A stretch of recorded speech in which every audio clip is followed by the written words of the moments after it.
Bluegrass Jam Along is proud to be sponsored by Collins Guitars and Mandolins, each and every one built from the sound up in Austin, Texas.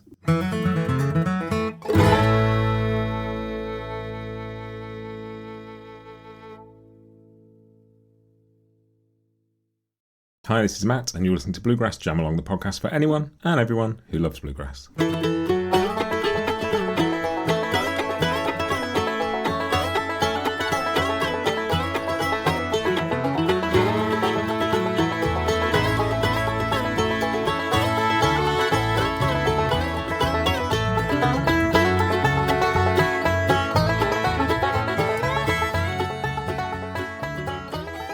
Hey everybody, welcome back to Bluegrass Jam Along. If you've been listening for the past couple of weeks, you will remember we have been celebrating 50 years of the David Grisman Quintet. Had a fascinating chat with Marshall and Darol Anger, had an equally interesting chat with Todd Phillips, and today we have an extra special episode. This is the man himself, David Grisman.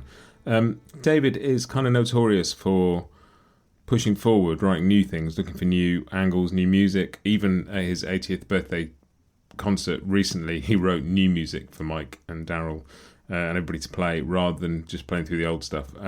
He is the very definition of progressive when it comes to music. So I was delighted that he took the time to look back and chat about the early days of that quintet, because it's a fascinating moment in string band history for me. I think something happened around then, people talk about I interviewed Jerry Douglas, and he chatted about the time when Earl Scruggs met Bill Monroe, and he said Bill had a thing and he was searching for a sound, and he met Earl, and that was the point it clicked. And it feels like there's a bit of that about the Grisman thing as well, in that David had been developing a sound, getting some people together, but the moment that Tony Rice became a part of that, something just clicked for all of them, and a kind of focus and a shared kind of striving for something. And so it was fascinating to talk about that and explore it and get David's memories and his thoughts about it, and just such a special conversation to get to have. I hope you enjoy this one. I enjoyed it enormously. I'd really like to thank David's manager Craig Miller for his help putting together this one and the previous interview I did with David. He's been David's manager for a long time now, so thank you, Craig. That's it. I will let you hear this episode. If you want to hear more content like this on the podcast, you can help support the work I'm doing at Bluegrass Jam Along. You can subscribe on Apple Podcasts for a small amount of money every month, and all of that goes to help keep this content coming out. So please do consider that. And if you don't want to do that, which is totally fine, if you know people who are fans of this music, particularly the Grisman stuff, do share these episodes with them, because helping spread stuff by word of mouth really helps me out as well. But that is it. Let's sit back and listen to a fascinating chat with David Grisman.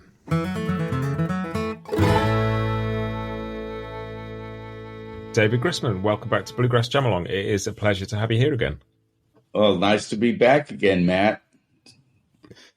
It's such a cool conversation to have, this one, because I know that the David Grisman Quintet means a huge amount to a lot of people. And I think that we sort of touched on it a bit when we talked before, but that period that was 50 years ago when that band sort of came together out of the kind of, some things you'd started before and where it went, but just that few years and those albums, the first Quintet album and Hot Dog, and there's such incredible music that is loved by so many people. So I'm really excited to get to chat to you about your memories of that time. And it's easy to think of that first Quintet album as sort of appearing as a new thing, but it very much had its roots in what you were up to before that, didn't it, with the Great American Music Band? Absolutely, and even before that. I mean, it's just a period. It's kind of. I mean, there were 40 some odd years after that I'm still writing tunes. And of course, what interests me is what I'm working on now. Because with anything, I mean, I once had a guy come up to me and say, no matter what you do, you'll never make a better record than that first record. And that's kind of, daunting a little bit, you know. I mean, you can't keep making the same record over and over.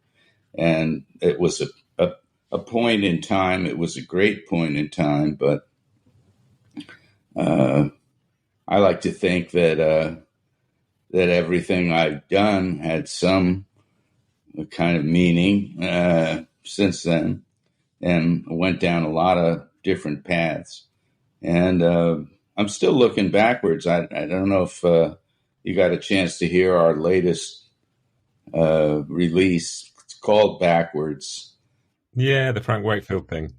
Yeah, recordings that I made way before the quintet, you know, when I was a kind of disciple of Frank Wakefield's. And, you know, you learn things from every experience, good, bad, or whatever. And, you know, I'm happy to talk about that time, but it's just, you know, a few years in my life that were, you know, very pivotal. But, you know, there's more to it than that. It was interesting you were saying that about, you know, the time before that and the time since, because one of the strongest themes that came out of the conversations I've had already with Mike and Darol and Todd was just how important they saw that it was to you to look back and build on what music had come before, that you can't be progressive in a vacuum. It's very much about honoring the past as much as doing something new. Right. Well, you learn from things. You know, I had my influences, and you know, when I started, you know, I was really just trying to emulate Bill Monroe, Frank Wakefield, Bobby Osborne, Jesse McReynolds. They were all important to me in terms of mandolin playing and music in general. I mean, bluegrass is kind of a perfect little genre there, art form that you know had its roots in earlier music, and of course it's been a long time since Bill Monroe and Lester and Earl and Chubby Wise sort of created that genre, and it's gone to a lot of different places. You know, that's the great thing about music. It's always expanding and contracting and moving. It's a living art form. Even though when you make records, they stay in that time. You know, you listen to that first quintet record. It was I guess it was recorded in 1976, so it's not quite 50 years from that.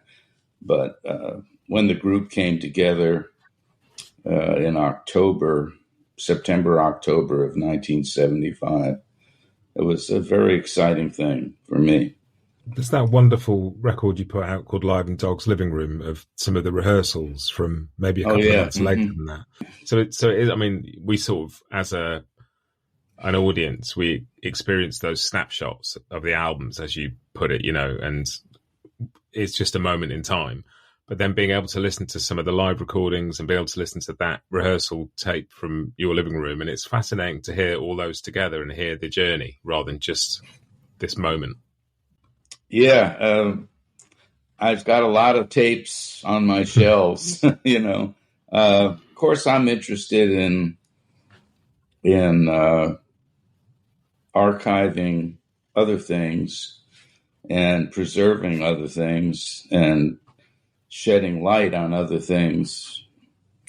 You know, Dave Apollon, Jethro Burns, Oscar Alleman, Jaco de Bandolim,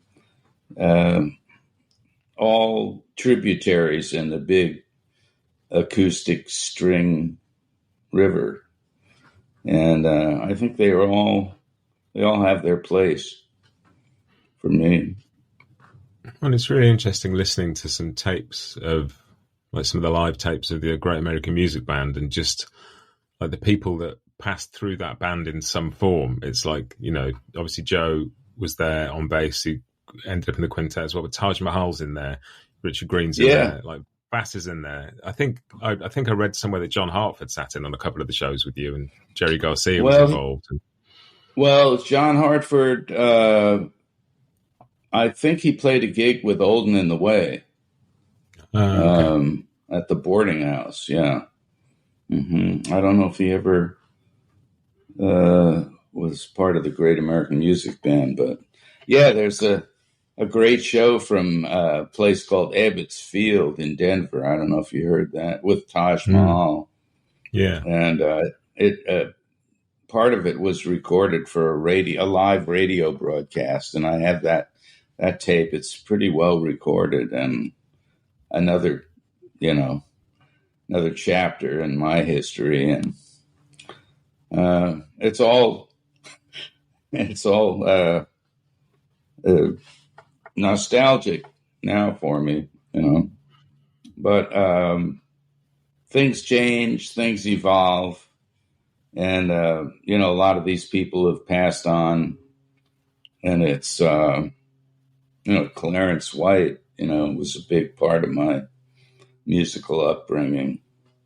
I got a chance to play with the Kentucky Colonels for a week in 1964 at the Gaslight Cafe in New York City. And Clarence and Billy Ray Latham and Roger Bush, they all crashed in my, fifth floor walk-up apartment. And we'd stay, after playing 2 sets a night, we'd stay up and jam, till the cows came home. And that was quite an experience for me to just sit on the floor with Clarence White. He was 21 and I was 19.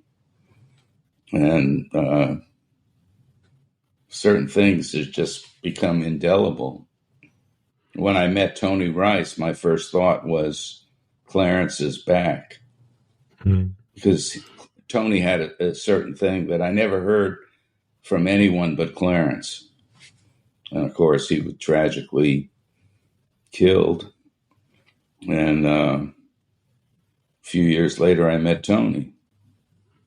Yeah, and it's funny because there's so many interviews where Tony talked about trying to be Clarence and realizing he could only go so far before he had to start then trying to be himself, which is then what everybody since has tried to emulate, and hearing those sort of influences come through. And Darol was talking about how when Mike arrived at the quintet, he still sounded quite a bit like Sam Bush, because that's what he'd been kind of working on. Right. And, you bring that with you, but then you take it somewhere new.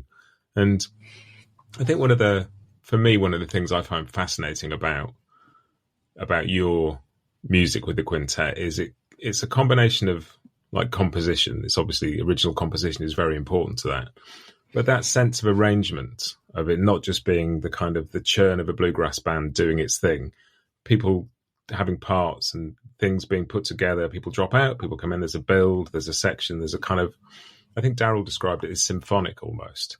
And I believe there was a definite element of that came out of the Great American Music Band. Some of the tracks like Thailand and things you'd started working on in that form already. Right. Well, I had a lot of great help. They mentioned John Carlini and Richard Green, Joe Carroll, they all had input into that. And I learned a lot from everyone that I've ever worked with, and, had, of course, ideas of my own. And some of them I didn't really have the theoretical knowledge to understand fully what they were, but you keep learning things and expressing what's inside as well. I mean, I started I just went crazy when I heard bluegrass music, and wanted to do that, and started copying my heroes, and actually wrote a book for publications, which never got published. I spent a year and a half transcribing, mandolin solos and tunes by Bill Monroe, Frank Wakefield, Jesse McReynolds, Bobby Osborne. And when I turned it in, and Ralph Rinzler got me that gig because I had started transcribing in tablature, which I didn't really know existed, but I had a friend, Artie Rose, who wanted to learn Katie Hill, fiddle tune that I had figured out how Bill Monroe played it, and Artie wanted to learn it, and he didn't read music, but I had the idea that, well, if I drew 4 lines and put numbers on them, maybe he could learn that. And Ralph Rinzler saw that I was doing that and got me this gig writing this book. I spent a year and a half writing it, and when I turned it in to Oak Publications, they said, well, we can't get the rights to most of this stuff. Can you just write your own arrangements? And I said, no. I was like a 21-year-old kid. And I'm not going to write my own arrangement of Rawhide. This is Rawhide. I spent a year and a half trying to figure this stuff out. And so it never came out. A few years later, a man named Jack Tottle asked to borrow my manuscript, and I lent it to him for 6 weeks, and the rest is history.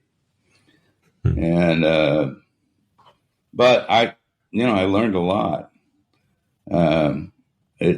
Trying to emulate my heroes, and Frank Wakefield really steered me in the direction of, because he had not literally transcribed, but he had learned Bill Monroe note for note, all the solos, all the tunes.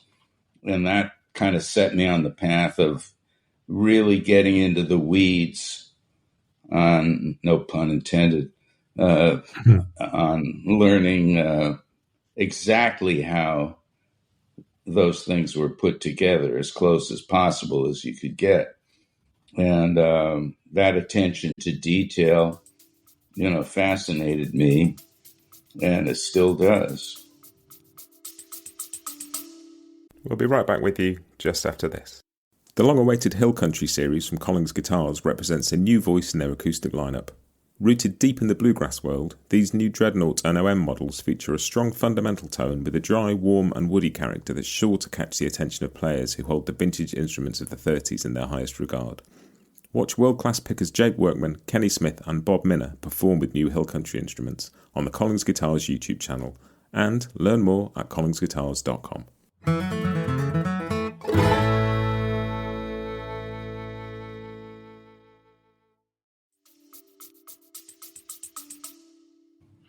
Well, and it sounds very much like, from talking to other members of the quintet, but just things I've read and things I've heard, that attention to detail, like you guys would rehearse a lot, and Todd was saying that he doesn't think people rehearse like that anymore. Just, spend that amount of time working on the detail. Right. Well, I was very fortunate in these young guys, a bit younger than me, were interested in what I was doing, and the tunes. And it seemed to be kind of the next step. A guy like Tony Rice, he had already established himself as, probably the leading guitar player in bluegrass, playing in arguably the world's greatest bluegrass band, with J.D. Crowe in the New South. And I met him on this session for Bill Keith's album. And, within, I'd say, an hour of meeting him, we were sitting on the floor, and I had a tape of the Great American Music Band and played it for him, and it apparently blew his mind. I mean, the quote, those guys, the X-rated quote was, "I'd give my left nut to play that music." Well, of course, I didn't ask for that, but and he insisted that I go back to Lexington, Kentucky with him. He wanted to start learning those tunes. so I did, and spent a few days there and went back to California, where I was jamming with Joe Carroll and Todd and Darol. We didn't have a guitar player. Although, interestingly enough, we were jamming at my house the day Tony was coming out to visit. J.D. Crowe and the New South were going to Japan, and they had a gig in San Francisco at a place called Paul's Saloon, which was the Bluegrass bar in San Francisco. And I suggested, he kept calling me up and saying, when's the gig? When's the gig? What gig? And so I said, why don't you come out? He told me they were going to Japan and going to San Francisco.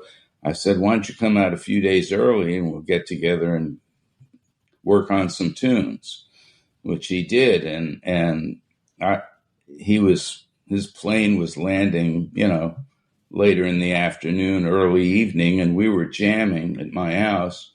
And I went down to Baskin Robbins to get some ice cream and ran into Jerry Garcia. And I invited him to come back and jam, which he did. And we played for an hour or two with Jerry, and then it was time to go pick up Tony. And I didn't see Jerry for 14, 15 years after that. Yeah. And it was just kind of serendipity the way that happened. And Tony, came out. We worked on some tunes for a few days. He played the gig at Paul's Saloon and went off to Japan. And sometime during that week or so, the phone rings, 3 a.m. It's Tony telling me he just quit JD and was going to move to California to play my music. Well, what does one do? I never asked him to do that. And he came out and moved into my basement. And we started playing every day. Those guys, signed up for this. I just figured, and John Hartford actually was the first guy to tell me that I would start a band. And I'd been in the music business long enough to think that you can't start a band. You have to have some kind of economic wherewithal to start a band. You have to, to get good people, you have to pay them and have gigs. And I just, even though, the Great American Music Band had gotten fairly established in the 1 year it existed, but Richard Green got an offer to play with Loggins and Messina, and so that was the end. He left, and I had a repertoire and a kind of template, but I didn't really have the enough of a drive to get that going. But Tony Wright, these young guys who were really good musicians showed up and volunteered. So I just figured, I have to do this, But it was new music, and it was new to all of us. I was a little ahead of those guys in terms of, I wrote a lot of those tunes and already had formed arrangements with the Great American Music Band and concepts. And so it was ready to be developed further. And, the one thing you can't buy is somebody's passion, somebody's interest. And it started with that. These young, talented musicians that wanted to do this and were really excited about it. So I guess I knew what to do with that somewhat. Well, it'd be interesting you talking about that sense of having the economics and planning a band and putting a band together in that way. And maybe you'd have put together a different band, you know, because Todd was saying that you two would just get together and play the mandolin and jam, and that developed into a bit of a duet thing. And like, maybe you wouldn't have chosen two mandolins in a band if you'd gone about it in a different direction. And part of what is beautiful about that sound on those records is the two mandolin thing. Is, you know, it's a unique sound. Yeah. Well, I really liked, you know, the first time I heard Bill Monroe was also the first time I heard Frank Wakefield. And Ralph Rinsler called me up one Sunday morning in 1961. I was 16 years old, and he said, "Hey, I'm driving down to Maryland to hear Bill Monroe. Want to come?" You know, and of course I did, and got to hear Bill Monroe, and Frank Wakefield was in the opening act. And in 1961, Frank was kind of the closest thing to Bill Monroe stylistically, and you know, just playing. And I got the mistaken impression as, well, they're all like this, you know. And I heard them. This was a place called New River Ranch in Rising Sun, Maryland. Wooden benches, maybe 150 people there, and a very small back room, backstage. And I went back there with Ralph and heard Bill Monroe and Frank playing duets. And that kind of stuck in my mind. Of course, then I discovered Vivaldi had done that several hundred years earlier. And I just liked the sound of, I had met Frank and got into playing harmony along with melodies. And so I'd already worked out some of those things. And when I met Todd as a student, and he was interested in that, and we started working out that kind of thing. I remember I told Tony Rice, well, I have two mandolins, and he said, "Oh, you don't need another mandolin player." He had very strong ideas about what it needed and what it didn't. But I heard a sound there that, much like Django Reinhardt, you know, he told Stefan Grappelli, when you play, you have me behind you. So he equated it quantity wise. He wanted two guitar players behind him, but didn't quite equal one Django. And that's kind of what I wanted. I had been in some bands where whenever I played a solo, the rhythm would sync. I'm not going to name any names, but these are people that have careers. And I guess I just wanted me behind me. And ultimately I did that on Hot Dog, gave myself tendinitis. I decided to play all the mandolin parts myself. Of course, after I got tendinitis, I met Mike Marshall and recruited him to play some parts, you know. So necessity is often the mother of invention, and serendipity is just accidents. You know, in one's life, you get thrown curveballs, and sometimes you catch them, and you take a different turn somewhere. And I always, I guess I had the ability to latch onto things that maybe happened by accident, but then they became fixtures in my musical landscape.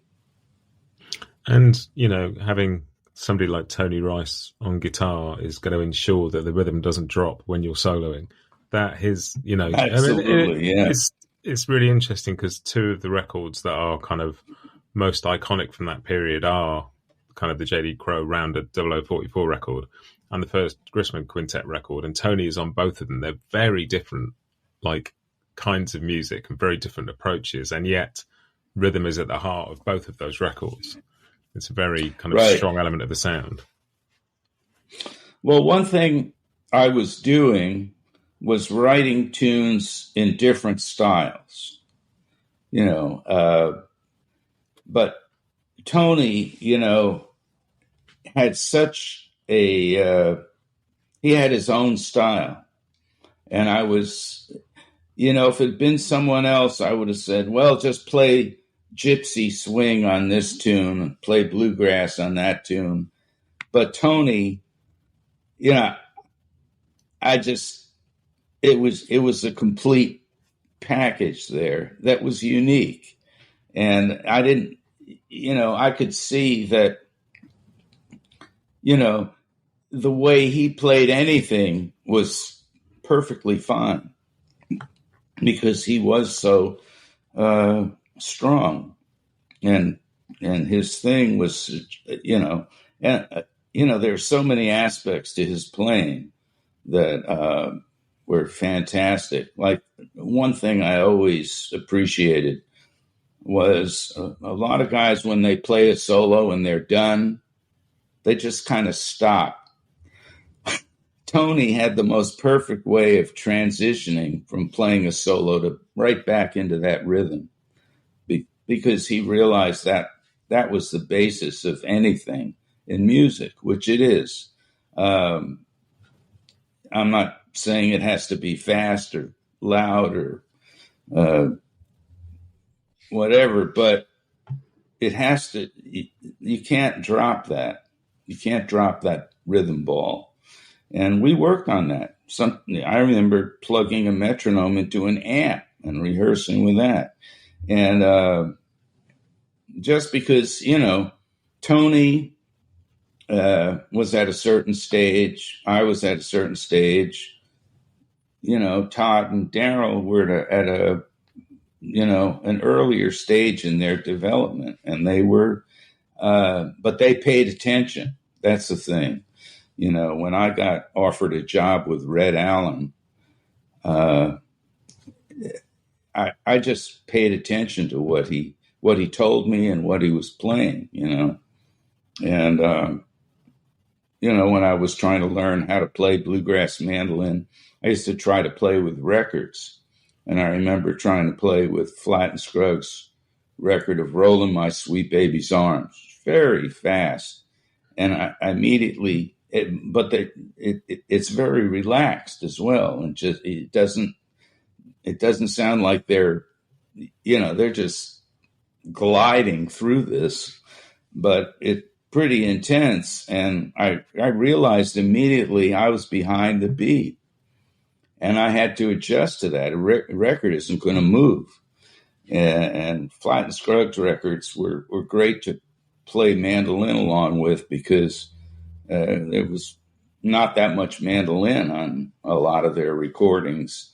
It was like a music -1 for mandolin. So, yeah. But I paid attention. You have to be your own worst critic. And so I was.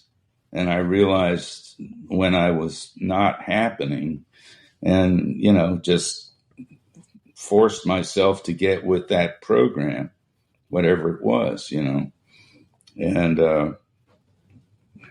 that's the way it went. Yeah, and it's interesting talking about the Flatt and Scruggs stuff, because Earl Scruggs was so on top of the beat when he played. That kind of leaning forward energy and excitement is gonna that's a hell of a thing to keep up with. But it's funny because I've talked to so many people about Tony in various discussions on this podcast, and pretty much everybody says, I love Tony's lead playing, but it's his rhythm playing is where the magic is. Everybody pretty universally said that. And it's, I think your point there about people often worry about the breaks and the solos and the visible bits and don't work on rhythm. But rhythm is 95% of what you're going to be doing most of the time, particularly as a guitar player. Mm-hmm.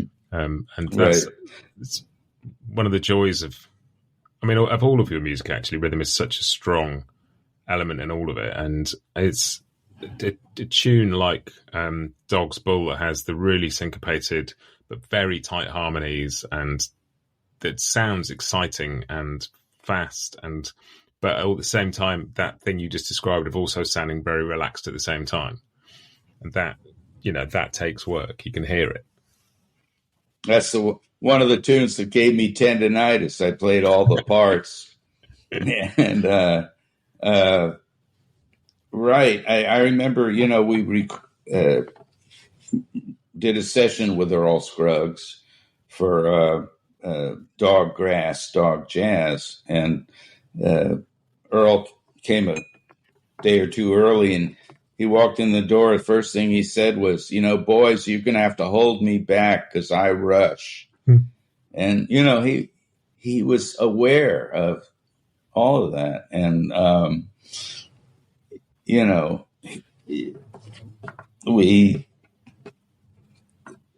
did rush it. You can hardly find a bluegrass record or of an up-tempo tune where if you clock it with a metronome at the beginning and at the end, it's faster, usually, most of the time.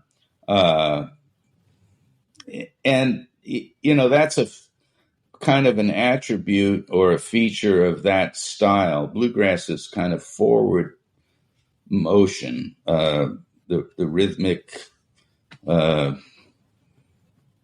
thing about it, it's forward moving, whereas say some rhythm and blues, soul music is really, laid back. The beat is just on the other end of the basketball, if you look at the beat as a basketball, some people hit it, or some styles, you hit it right at the right side and some on the left side, of that arc of the beat. You can learn technique, you can learn a melody, you can learn an exercise from a written notation, but you can't learn a style. The only way to learn a style, in my opinion, is to play with great practitioners of that style and pay attention. And that's what I tried to do with bluegrass and jazz. I tried to, also to be a good chief, you got to be a good Indian. I fortunately got a lot of recording work, not a lot, but good people, Linda Ronstadt, James Taylor, and, every producer, every artist would have something they wanted out of you, and you had to pay attention and deliver that. And not, I never, somebody was directing me. I tried to do the best I could to make them happy with what they wanted. And I think that's important because, to recognize, this is, the Grateful Dead, they want something, Bonnie Raitt, she wants something else, Frank Vignola, he wants something else. So whoever I was fortunate enough to get hired by, I paid attention to what they were asking me to do. And sometimes they said, well, do whatever you want. Okay. Well, sometimes they said, let me show you what I want. Here's the mandola, you do it. And then 40 minutes later, they hand it back to me.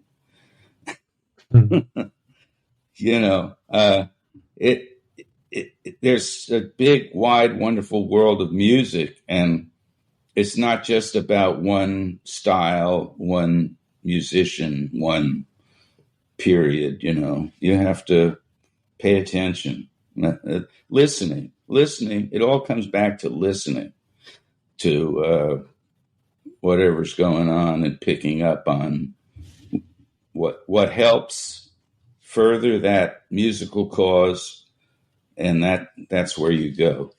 And sometimes you have guidance, and sometimes you don't.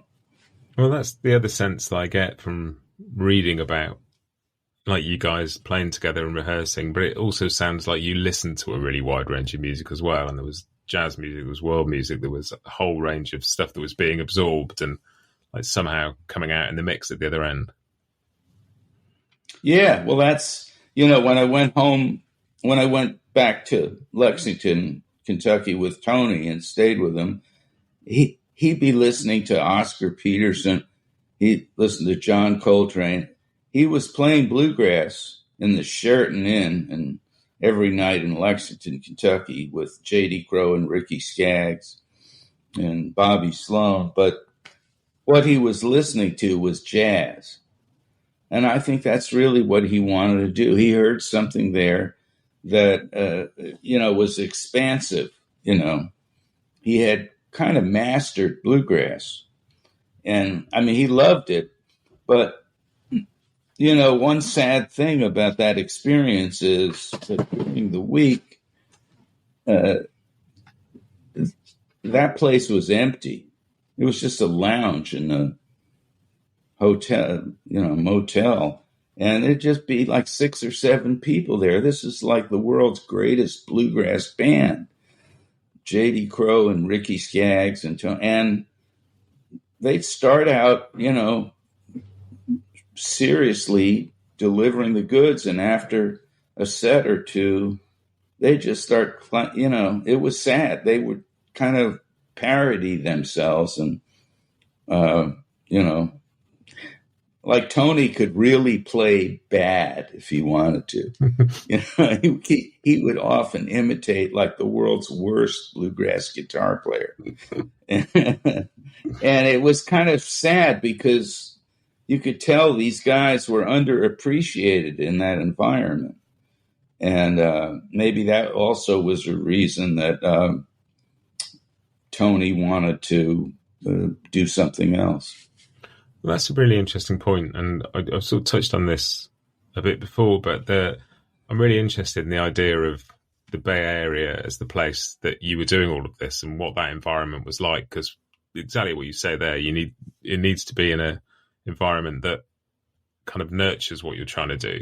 And it sounds like that place at that time was a great place to be.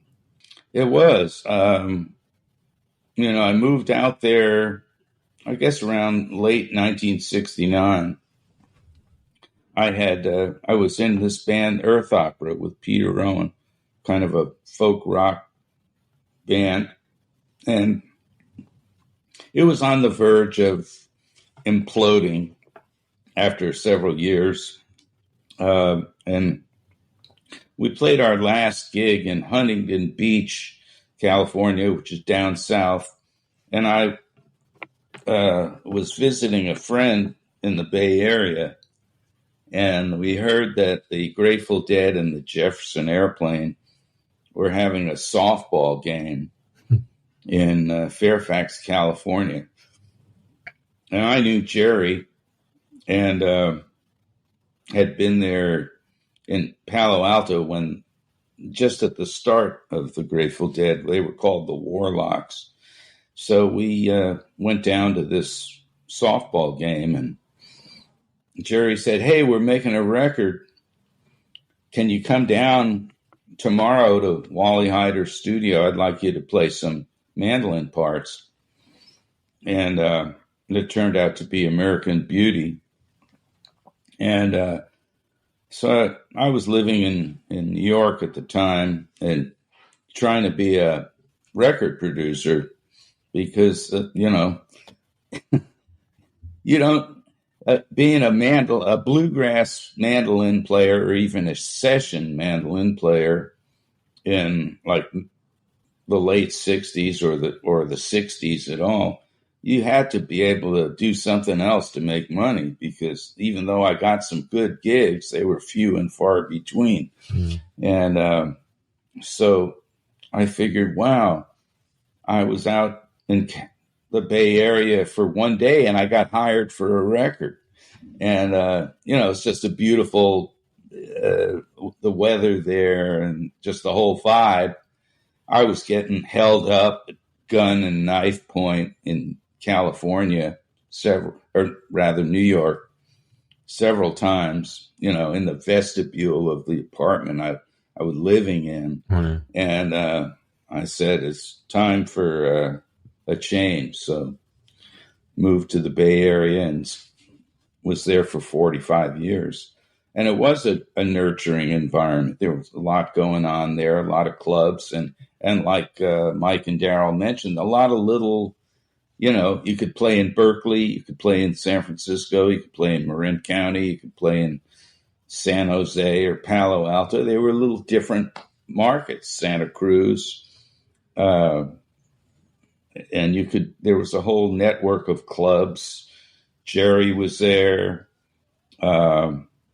When I ended up moving to a place called Stinson Beach with some folks, Billy Wolf, one of them, and we were trying to start a production company. And within a year, Jerry bought a house in Stinson Beach. So I'd hang out with him. And then Peter Rowan moved to Stinson Beach, and he had never met Jerry, and I brought him up there one day, and we ended up playing bluegrass, and Jerry said, hey, I can get us gigs, So that was the start of Old and the Way. It was all very serendipitous and kind of accidental. Fun. Yeah. At what point in all of that did the real sort of desire to be a composer kind of come through for you? Because it feels like that's another really important element of the quintet, like not just at that point, but through your entire career, to the extent that Mike and Darol were saying that at your 80th birthday celebration concert recently, rather than get them to play the old stuff, you wrote some new material for them to play. And that feels like such a strong thread of your music. And it from the sense I get is that developed around that time. Well, it actually developed a lot earlier. I remember, my dad was a professional trombone player earlier in his life. He was 47 when I was born and passed away when I was 10. And but he got me started taking piano lessons, and I can remember writing out a composition at a very young age, probably before I was 10, maybe. I don't know what that was. But when I got interested in bluegrass and got a mandolin and started trying to copy my heroes, I realized they all wrote original mandolin tunes. So I figured I need to do that too. So I assigned myself, I'm going to write a tune. And the expression, good composers borrow, great composers steal. So I purloined a chord progression from one of Frank Wakefield's songs called I Couldn't Leave Well Enough Alone. It goes to a 2 minor instead of a 4 chord. And then I wrote a kind of unique bridge to that and put a certain lick kind of over the whole thing. And that was my first tune, Cedar Hill. And a few weeks later, I wrote another tune, but I didn't plan to. It just kind of occurred to me. And I named that Fanny Hill. And then just went on. And I started building a list of tunes. I had a list of fiddle tunes that I was learning. And then I started writing these tunes. And before too long, they weren't quite bluegrass, like Opus 38, Opus 57. I thought when you start writing instrumentals, like, what do you name an instrumental? At first tune, I got out a map of Tennessee and found a place called Cedar Hill. And then my mom's name was Fania. They called her Fanny. So, there's a famous classic pornographic novel called Fanny Hill. So I kind of took my mom's nickname and the hill from Cedar Hill and called that Fanny Hill. Then I started writing more tunes, and I said, well, I'll just call it Opus, but I don't want to start with number 1. I'll start with number 57. And wind ahead, one night in Japan on my first tour there, Bill Keith, who learned Opus 57 note for note, he said, Opus 57, the letters in the word opus are also the word, or the letters in the word soup. Campbell's soup, 57. He made that connection somehow. But, and ultimately, Jerry Garcia gave me the nickname Dog. So I was able to use that all kinds of ways in naming tunes and even naming my style. People kept asking, well, what do you call this music? And I figured if I had a generic name, I could say, well, this is dog music. But then they'd just say, well, what's dog music? So I still had to try to explain it. But, having that nickname, all kinds, I'm still using it. I've got I got a new tune called Dogs Afoot. It's naming something is perhaps a challenge if you write instrumental music. But yeah, I guess I have a knack for writing tunes, and I don't force them, and often they come in pairs. And now, wind back about 10 or 12 years, I decided to start putting my tunes into books. So I had some experience with notating, writing columns for Fret's magazine and transcribing the mandolin solos. And so I started writing them out. And the first book or two, I had John Carlini kind of proofread them. And then my flute player, Matt Eckel, did one. And the last one I did, I just decided I was ready to just do this myself, because there invariably would be kind of discussions about which way to notate something. And so I used this program, Sibelius. And the great thing about it is you can listen to it back and then make adjustments.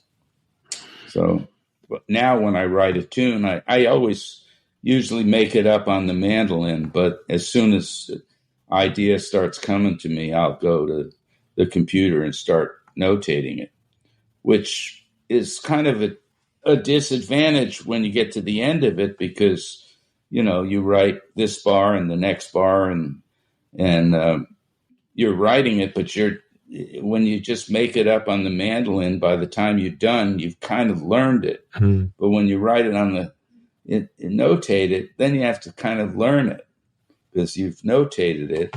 It's on a piece of paper. And then, some of these things are tough to learn that way.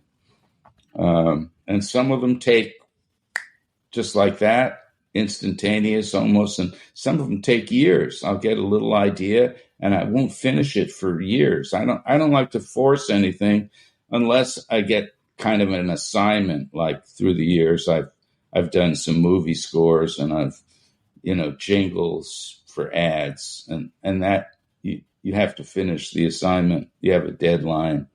You have criteria. It's all interesting. And like, it would have been easy in some ways to take those tunes you were writing and play them as a bluegrass band would play them, in that you just take it in turns. You'd state the tune, take it in turns to, improvise over one set or two sets and leave it at that. But one of the most beautiful things about the music is the sense of arrangement beyond that, but also the sense of like building something. So having a longer solo and something that has some time to develop and to, really kind of take some energy and build it. I was just curious to know when that came into the music and where it came from. Well, a lot of it came from listening to jazz records, like John Coltrane. The first two jazz, I kind of discovered jazz. A banjo player who I was good friend, Winnie Winston, really turned me on to a record called Baseball by a French bass virtuoso named Francois Rebath. And it was a really interesting record. It was just bass and drums, although in all original compositions. I mean, it wasn't really jazz, but in a way it was. But and just some fantastic playing and composing. And it was just bass and drums. And in certain cases, he overdubbed several basses. And that really spurred my interest in finding more jazz to listen to. And the first two records I bought was Eric Dolphy Live at the 5 Spot, Volume 2, and A Love Supreme by John Coltrane. And both of those records, on the Eric Dolphy record, there was just one song on side 1 and one song on side 2. They're about 15 minutes long. And one was called Aggression. And you can imagine what that sounded like. He played bass clarinet on that. And the other side was was the standard Like Someone in Love with a flute. And a lot of these records, they would kind of play the melody at first, and then they'd take off and play for, a long time. And a thing that I incorporated from Indian music in Dog's Rag was like a call and response thing. I got into listening to Ali Akbar Khan and Ravi Shankar records, and there was usually a section where either the sitar or the sarod plays a phrase and the drums imitate it. And so I borrowed these concepts. And I remember when Tony came out, that was alien to him to play it. In bluegrass, you just at most play the verse or the chorus, and that's it, and usually very based in the melody. And I had written some tunes like 1616 or Dogology, where I had a certain chord progression, and I just wanted to develop solos over a longer period of time. Mm. And we used to rehearse doing that, because, Tony would, he'd want to finish up after the first chorus. And I said, so we actually had to work on expanding that. And I remember when Tony left the band and Mark O'Connor came in, and, Tony, he didn't want to go tour with Stephen Grappelli for what he said. I came here to play Dog's Rag. I don't want to play Sweet Georgia Brown. And I was kind of shocked, but I wasn't going to beg somebody to play with Stephen Grappelli. So, and guitar players started coming out of the woodwork. I don't know how they heard, and Mark O'Connor, I had met him, and he had sat in on guitar. In fact, he recruited Tony and myself and some other members of the band to play on a guitar album. Anyhow, he came out, and I made him audition. And he came out, and we had a rehearsal and went through, I don't know, a lot of tunes. And it came to one of those tunes where I said, okay, now here you play as long as you want, And finally, he kept going. And finally I said, well, at some point you got to stop. And he said, well, how do you know when to stop? And I said, well, pretend you're climbing a mountain, and when you get to the top, you're done. And he said, yeah, but when I get to the top of that mountain, I see another mountain. So he had just the kind of opposite from Tony in that, Although Tony, he was listening to John Coltrane records, and, he understood, that that's what we were trying to do.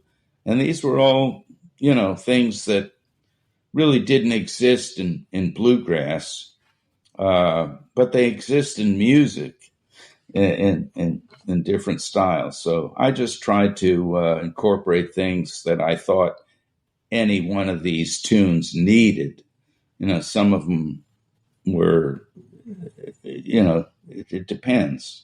I've tried to write tunes in different styles because I love a lot of different styles, Latin styles, sambas, bossa novas. I try to interpret. I'm not schooled in those styles, but this is my interpretation of them, I had the big foundation in bluegrass, but that also taught me that other styles have other rules and other qualities that you should pay attention to and incorporate. It was all kind of just a natural process, but I never wanted to write the same tune twice. So, and I noticed some composers get into that rut, and I kind of got into a rut. Like 15 years ago, I thought I was finished writing tunes, and then my wife Tracy and I moved to Port Townsend, Washington, and I stopped touring or playing, spending more time in a calm place without running to airports every day or coming back, getting ready to go out again. It was not conducive to writing tunes, but, in the past 5 years, I've probably written like 35 tunes because that's kind of part of what I do. And, and they're different because I don't really I could write a derivative of myself kind of tune probably in 5 minutes, but why? I just don't want to do that. They're all derivative, but I keep finding different things, different moods. I think every piece of music should have some kind of meaning. It should be expressing something more than look what I can do. I think a lot of musicians, that's what they're expressing. It's like, look, and it's usually acrobatics, musical acrobatic, which is fine. But when I just like to have some kind of purpose to a melody, whether it's, some kind of expression of something beautiful, something angry, something fast, something slow, something, exciting, something calming, just something that's can transport you to a certain, place. It's hard to explain. No, I totally get that. And it's probably the reason I don't write lyrics. I think songwriting is an art form unto itself, but I think a lot of great songs are the result of a lyricist and somebody writing the melody, like Rodgers and Hart or Richard Rodgers is one of my favorite composers, and he was a melody man, and Oscar Hammerstein was a lyricist, and so was Lorenz Hart. They worked, incidentally, opposite from each other. like Richard Rodgers would write a melody, and Larry Hart would sit there trying to figure out words, and often take, hours or days or weeks. Whereas Oscar Hammerstein would craft these lyrics and bring them to Richard Rodgers, and he'd write a melody in 10 minutes because he said the words were so perfectly crafted. And so it can, but I'm a melody guy. I wrote one song with words, and Holding in the Way, because I saw an opportunity there and a subject. And there were Charlie Poole wrote or recorded a song called Old and Only in the Way. And that didn't quite fit the band. And then the Stanley Brothers actually did a song called Old and in the Way, which is really a recitation by Carter Stanley. So that I came up with those words for that song. And actually at this 80th birthday concert, I wrote a third verse. I had each of my sons sing one of the two pre-existing verses. And then I surprised everybody with this third verse. But, I'm a writer, but I just never combine. I'm not really a singer, so I guess that's why I don't write songs. But I think music, instrumental music, without words, can express things that words can't. And I guess that's why I write melodies. Yeah, and that's one of the reasons I'm fascinated by instrumental music, and like particularly this thread of instrumental string band music, because you don't need to know what it means. You can decide what it means to you. But all good music has some meaning. And without the words there to sort of pin it down a little bit, it's almost like you get to join in the act of creation yourself by deciding what that means to you and sort of finishing it off with your experience of it, if that makes sense. And it's going to say, and to your point about all music should communicate something, that's sort of what we go to art for, isn't it? Is to have somebody else or a group of other people somehow express to you what it's like to be somebody other than you. It's about connection, it's about communication, it's about other people's experiences and ways of seeing the world. That's what we go to art for, isn't it? Yes, absolutely. And it's a challenge to, be in show business or the entertainment business as an instrumental band, because most people, they want to hear a song. And most of,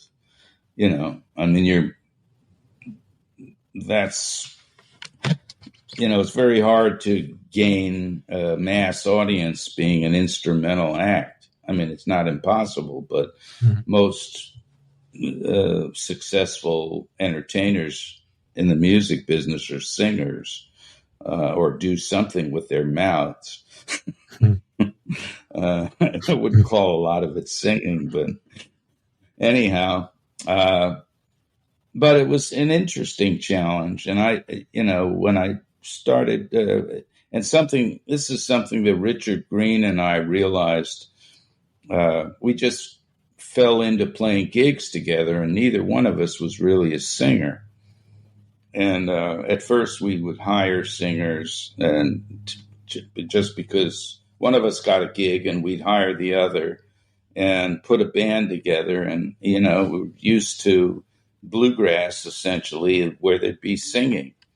And one day we figured, well, maybe we can do this instrumentally and kind of feature ourselves if we have enough variety. We can't just play fast hoedowns all night long. So we learned some Duke Ellington, we learned some Django and Stephan, we played some slow waltzes, we played some fast stuff, and we started, and I finally had an outlet, a vehicle for my tunes. And I started writing more tunes since I had this opportunity, and it just went from there. and it was something that hadn't really been done. I mean, it's done in jazz, jazz groups for the most part, instrumental groups, but they have saxophones and pianos and drums and trumpets. And this is kind of like that, but it's got mandolins and fiddles and guitars. And there's something about that sound of stringed instruments where everything's plucked or bowed that is very different to what most people think of when we talk about jazz, with a lot of wind instruments, and wind instruments have that sort of vocal quality to them. And, trying to do that without all this sustain and this kind of different kind of tone. And it brings an entirely new thing to, even if you're building solos in the same way, or maybe approaching it with some of the same material, it becomes a very interesting separate thing at the same time, doesn't it? Yeah. And I've always had eclectic taste in music. I always, once I discovered Django and Stefan, jazz violin, it intrigued me. And then I discovered Sven Asmussen, and a guy named Harry Lukowski made a really incredible record called Stringsville that Richard Green discovered. And the legend is that, and this guy was like a concert master under Arturo Toscanini, and he became a string contractor in New York, and a great violin player. And apparently Quincy Jones wrote out every note he played on this record, but it doesn't sound like he's reading music, and there's no vibrato in his tone. Have you ever heard that record? No. Stringsville? Try to find it. It's really interesting. Kind of half of it is kind of, I don't know, poppy, but the other half is like serious jazz. Like the first tune on there is Round Midnight, and his tone is very dry. It's almost like Miles Davis on the violin. And he plays these amazing solos that don't sound like they're written out, but apparently they were. Anyhow, I've always kind of liked oddball, kind of like there was a lady named Dorothy Ashby that made some jazz harp recordings, and bass players. I used to buy records based on who was playing bass. Ray Brown, Niels Henning, Orsted Peterson. I buy any record that he played on. I just got into Sir Oscar Pettiford.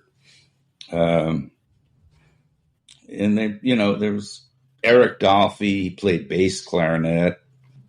I was, they're just some interesting. The cool thing about jazz is everybody's different. You got Thelonious Monk, you got Bill Evans, and that just kept blowing my mind. It's not, bluegrass is just more similar. They're all different, but they're all, they all were kind of copying and educated and by Bill Monroe, the Stanley Brothers. They got started just copying Bill Monroe songs off the radio. They put out, I think they put out Molly and Ten Brooks before he did, and he got pissed off about it. And Flatt and Scruggs, they had been playing with Bill Monroe, and they kind of continued in that same style. They were a little different. They de-emphasized the mandolin, and Bill Monroe de-emphasized the banjo somewhat, got featured the fiddle and double fiddles more, and Jimmy Martin, he did his own thing. But they were all a lot more similar than, say, Oscar Peterson or compared to Benny Goodman, or, Thelonious Monk compared to Count Basie or Duke Ellington or Stan Getz. playing bossa novas. There's just Miles Davis, even Miles Davis from the 50s is different from Miles Davis in the 60s or the 70s. And it's just a more expansive, individualistic art form. Yeah, I mean, listen to Kind of Blue, and then you listen to In a Silent Way, which in the grand scheme of things isn't that much later. Yeah. But it's just an entirely different record put together with a different process. Or Tutu. Yeah. Yeah. Later. And I think that just influenced my mindset, and early country music was that way too. Like there was Charlie Poole, there was Uncle Dave Macon, there was Clarence Ashley, there was the Carter Family, Jimmy Rogers, all totally different. The Blue Sky Boys, the Monroe Brothers, Then, I mean, the biggest influence in American music, unfortunately, has been the music business. Because as recordings became the thing, record producers, a label might put out records by 3 different artists, and one would sell a lot of records and the others not so much. And then they would encourage whoever was coming down the pipe, do that, do more of that, copy that. Like Gene Autry started out totally copying Jimmy Rogers. You ever heard early Gene Autry records? Yeah. Sounds exactly like Jimmy Rogers. And then he ended up doing Rudolph the Red-Nosed Reindeer, because Jimmy Rogers died. And the one big lie, talk about the big lie in the music business, is that music is a disposable commodity. You gotta, whatever it was last week, you gotta have something new this week. Well, there is nothing new. There's only great and not so great, good and bad. I mean, Mozart is great music today. It was great music 200 years ago. Duke Ellington is great music, but you're not going to hear Duke Ellington or Mozart on late night TV. You're going to hear whatever they're peddling today, which is, for the most part, not so good, in my humble opinion. Well, just, looking back, I think that's the one thing is you look at the Acoustic Disc website to look at kind of your output over the years, but also all the other things you've been involved with. And variety is the one thing that hits you in the face from the minute you get there, whether it's even the variety of the quintet records with drums and flute and, the styles you talked about, writing in, some Latin styles and incorporating those rhythms and those textures. But then the stuff you've done as duets and with different, and I think that variety is what sustains a long career, but it's what keeps things interesting ultimately. Because as a listener, like your favorite artists, you don't want to keep going to the same place with them. You want somebody to say, "Come on, we're going over here. Let's go and see what's over there," and you follow them because you trust them, and that's what building your own style is all about. And it's why, whether it's your music or I don't know, something like Chris Thiele will go, "I'm going over here now," and you go, "Great, let's go and see what's over there," because I've not been there before. And, and it's right. Well, we get, anybody gets tired doing the same thing over and over again. And the music business kind of reinforces that. Once you have a quote unquote hit, they encourage you to keep doing that, whatever that means. Of course, it gets boring after a while. I mean, I played EMD every night for probably 20 years. And, it was really written for a movie about teenage hot rods called Eat My Dust. That's why I didn't want to plug the movie. I called it EMD. And I mean, a lot of people dug it, and I dug it, and we did it. But you can't do it forever. And fortunately, I guess, I never really had a hit. So nobody ever encouraged me to do anything, really. So I was kind of on my own, and I've managed to avoid a lot of the music business, which would be usually death for one's career. But, I never really was shooting for the moon anyway. So I'm happy to make a record. And now, just due to the digital circumstance that we're in, I don't have to worry about manufacturing too many or too few of anything.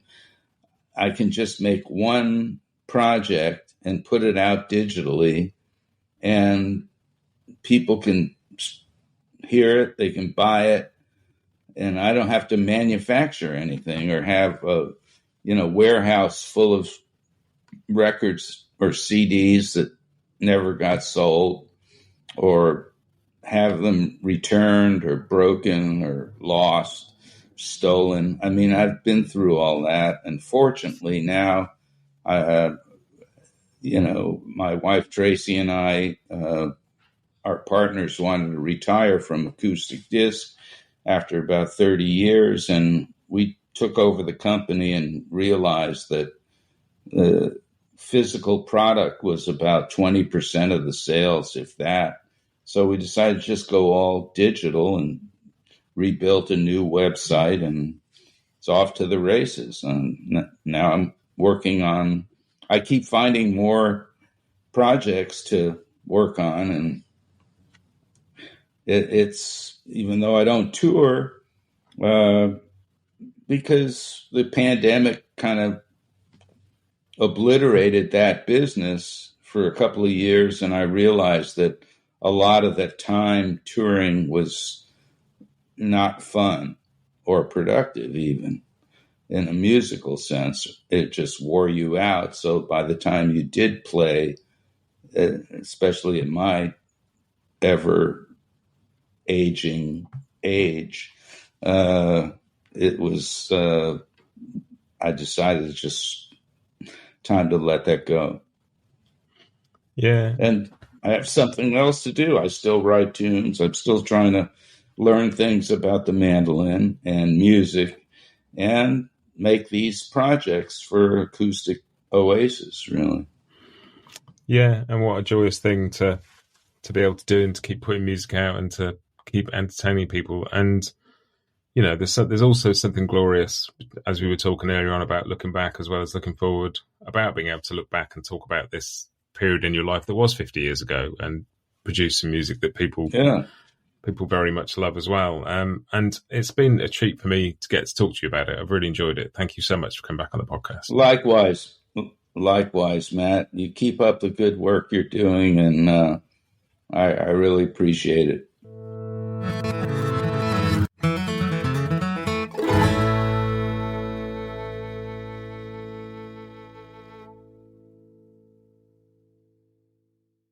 Bluegrass Jam Along is proud to be sponsored by Collins Guitars and Mandolins, each and every one built from the sound up in Austin, Texas.